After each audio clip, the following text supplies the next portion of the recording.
Kapag nabisita ka sa Parañaque, may isa pang putahing bukang bibig ang mga tao, ang llanera. Para sa akin, llanera. Kasi masarap siya at saka hindi siya masyadong matamis. Pangmasa ang presyo niya. Kasi kadalasan kada party or may event sa amin, lalo ng pagpiesta, kadalasan ng mga lola at lola, favorite nila dalhin. Nahahawig daw ang sangkap ng llanera sa embutido. Ang kaibahan nga lang, imbis na irorolyo ito sa foil, ilalagay ito sa llanera at saka isi-steam. Tuwing may piyesta, hindi mawawala sa hapag ng mga taga Parañaque ang llanera. Llanera talagang tawag dito. Ito, llanera ito, pero ang tawag din nila sa dish na ito, llanera rin. Tama po ba, Kuya Ron? Oo, tama. Okay. Parang tinitingnan ko yung mga ingredients para pong may pagka-embutido. Parehas. Parehas lang din, or yung parang hardinera Kasi ng niluto lang. Quezon, ganyan. Tapos isi-steam po natin. Opo. Sa isang mixing bowl, paghahaluin lang ang lahat ng sangkap.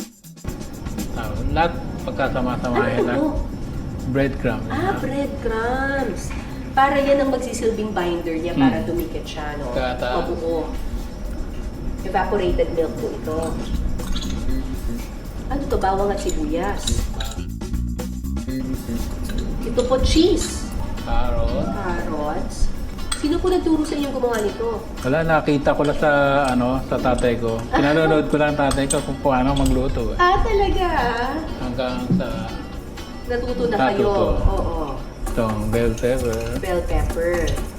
pickle, then itong Pasas. pasa. Oo. Parang embutido yung peg, pero ilalagay natin sa llanera. Tapos, Huling ilalagay ang sangkap na itlog. haluin lang natin.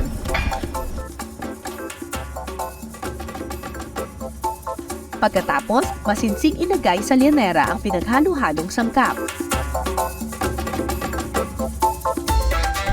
Tapos kailangan itaktak po natin para talagang siksik na siksik siya dun sa loob at mabuo siya kapag pinaliktad natin mamaya.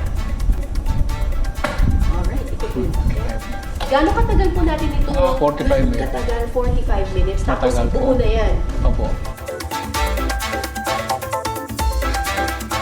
Pagkalipas ng 45 minuto, ready to serve na ang llanera ng mga taga Parañaque. Ay, super cheesy. Akala ko itlog yung nasa taas, hindi pala. Yung itlog nandun sa ilalim, meron siyang cheese. May cheese siya sa ilalim, meron pa siyang cheese sa ibabaw. This is super duper cheesy.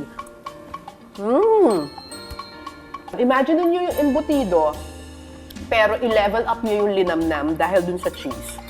Ganun siya. Akala ko nung una parang hardinera, pero hindi. Para siyang cheesier and creamier version ng embutido. Ayon kay Chef Nap, bagamat maaaring ituring na isa sa mga orihinal na pangkain panghandaan ng mga taga Parañaque ang llanera, hinangot na lang daw nila ito sa ibang lugar sa kaginawa ng kanilang sariling bersyon. Isa siya sa mga heritage dishes ng mga taga Parañaque. Again, na-inspire sila gawin yung llanera na yon. Sa Parañaque ang tawag ng llanera, sa ibang lugar iba yung tawag nila.